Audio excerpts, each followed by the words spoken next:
बहुत समय पहले एक विशाल जंगल था जिसे सभी जानवर प्राचीन वन के नाम से जानते थे। ये जंगल इतना घना और विस्तृत था कि सूरज की किरणें भी मुश्किल से जमीन तक पहुंच पाती थीं। यहाँ हर प्रकार के जानवर रहते थे। हिरण, बाघ, हाथी, बंदर, पक्षी और कई छोटे बड़े कीट पतंगे। प्राचीन वन की सबसे खास बात थी एक विशाल पर्वत, जिसे सभी जादुई पर्वत कहते थे। जंगल के जानवरों में इस पर्वत के बारे में अनेक कहानियां प्रचलित थीं। कहा जाता था कि पर्वत के शिखर पर एक जादुई फूल है, जिसे जीवन कमल के नाम से जाना जाता था। मान्यता थी कि इस फूल में इतनी शक्ति थी कि जो कोई भी इसे पा लेता, उसकी सभी इच्छाएं पूरी हो जाती। परंतु यह फूल केवल उन्हीं को प्राप्त हो सकता था जो अपने दिल से निस्वार्थ और निडर हो। पर्वत पर चढ़ने का रास्ता कठिन, खतरनाक और डरावना था। किसी ने कभी शिखर तक पहुंचने का साहस नहीं किया, और जिन्होंने किया वे या तो रास्ता भटक गए या वापस लौट आए। इस कठिनाई की वजह से सभी ने मान लिया था कि जीवन कमल केवल एक कहानी है, एक मिथक है। इस जंगल में एक छोटी, प्यारी और साहसी हिरनी रहती थी, जिसका नाम था आशा। आशा का दिल हमेशा से नए रोमांचों और कठिन रास्तों का सामना करने के लिए तैयार रहता था। उसने जादुई पर्वत के बारे में कहानियां सुन रखी थीं, और उसकी इच्छा थी कि वह उस शिखर तक पहुंचे और जीवन कमल को अपनी आंखों से देखे। आशा को हर कोई छोटा और कमजोर समझता था, परंतु उसमें असीम साहस और दृढ़ता थी। एक दिन जब उसने जीवन कमल के बारे में एक बुजुर्ग कछुए से सुना, तो उसने ठान लिया कि वह जादुई पर्वत की चढ़ाई करेगी। उसका इरादा केवल उस फूल को देखने का था, किसी से मुकाबला करने या अपनी इच्छाओं को पूरा करने का नहीं। आशा के पास केवल साहस और दृढ़ निश्चय था।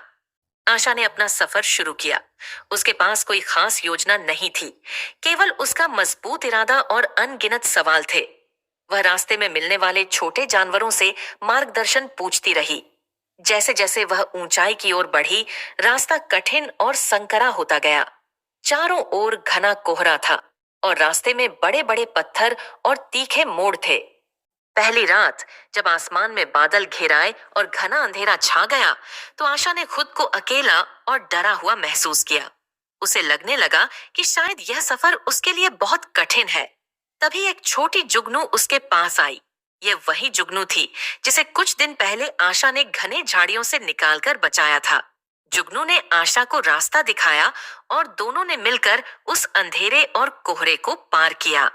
उस रात आशा ने सीखा कि हर मुश्किल में कोई ना कोई मदद करने के लिए होता है, बस हमें धैर्य रखना होता है। अगले दिन आशा एक ऊंची चट्टान पर पहुंची, जहां एक शक्तिशाली बाघ आराम कर रहा था। बाघ ने आशा को घूरते हुए कहा, तुम इतनी छोटी हो, इस पर्वत पर क्या कर रही हो? यहाँ केवल बहादुर जानवर ही आ सकते हैं। वापस चली जाओ, वरना मेरे गुस्से का सामना करना पड़ेगा। आशा का दिल थोड़ा घबराया, लेकिन उसने साहस जुटाया और बोली, मुझे जीवन कमल तक पहुंचना है। मैं किसी से मुकाबला करने नहीं, बल्कि अपने सपने को पूरा करने आई हूं। अगर तुम मुझे रास्ता नहीं दोगे, तो मैं कोई और रास्ता ढूंढ लूंगी। उसकी निडरता देखकर बाघ कुछ पल शांत रहा, और फिर उसने मुस्कुराकर रास्ता छोड़ दिया। बाघ ने उससे कहा, तुम्हारा साहस देखकर मुझे खुशी हुई। शायद तुम ही वह जीव हो जो जीवन कमल तक पहुंच सकता है। जाओ, लेकिन अपना सफर जारी रखो और कभी हार मत मानो। आशा ने बाघ का धन्यवाद किया और आगे बढ़ गई। उस दिन उसे समझ आया कि अपने डर का सामना करना ही उसे सच्ची बहादुरी देता है। आगे का रास्ता और भी कठिन था।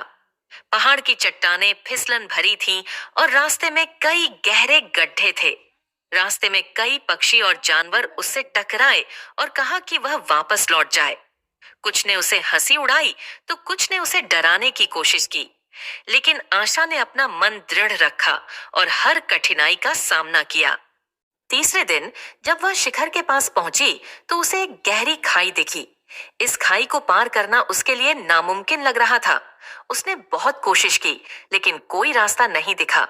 तभी उसे याद आया कि उसने बचपन में कैसे एक पेड़ की पतली डाल का इस्तेमाल करके पानी का स्रोत पार किया था।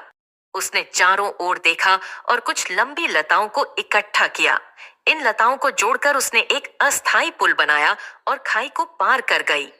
अंत में आशा पर्वत के शिखर पर पहुंच गई। वहां उसने देखा कि एक सुंदर चमकदार फूल खिल रहा है। यही था जीवन कमल। जीवन कमल की पंखुड़ियों से हल्की सी रोशनी फूट रही थी और उसकी सुगंध से पूरा शिखर महक रहा था। आशा ने उस फूल को देखा और मन ही मन कहा, मैंने इस सफर में कई कठिनाइयों का सामना किया है, लेकिन मुझे कुछ नहीं चाहिए। मुझे केवल आशीर्वाद चाहिए कि मैं हमेशा ऐसी ही बहादुरी से अपने जीवन की हर कठिनाई का सामना कर सकूं। जीवन कमल उसकी निस्वार्थता और साहस से बहुत प्रभावित हुआ। उसने एक तेज रोशनी के साथ आशा को आशीर्वाद दिया। जीवन कमल ने कहा, तुम्हारा साहस और निस्वार्थता ही तुम्हारा असली खजाना है। आज से तुम जंगल की रक्षक हो और तुम जहां जाओगी वहीं साहस का प्रकाश फैलाओगी। आशा ने जंगल में वापस लौटने का निर्णय लिया। उसने अपने सफर से सीखा कि असली ताकत हमारे भीतर होती है और असली जादू अपने डर का सामना करने में है। जब वह जंगल में लौटी तो सभी जानवर उसकी कहानी सुनकर हैरान रह गए। सभी ने उसे सम्मान दिया और उसकी बहादुरी को सराहा। आशा ने सबको समझाया कि जीवन कमल का असली अर्थ इच्छाओं की पूर्ति में नहीं, बल्कि अपने भीतर के साहस को खोजने में है। उसके इस अनुभव ने पूरे जंगल को एक नई दिशा दी। सभी जानवरों को यह समझ आ गया कि बाहरी चीजों में नहीं, बल्कि अपने मन की ताकत में असली खजाना होता है। उस दिन के बाद जंगल के हर प्राणी में आशा का साहस था और जीवन कमल का संदेश उनके दिलों में बस गया था।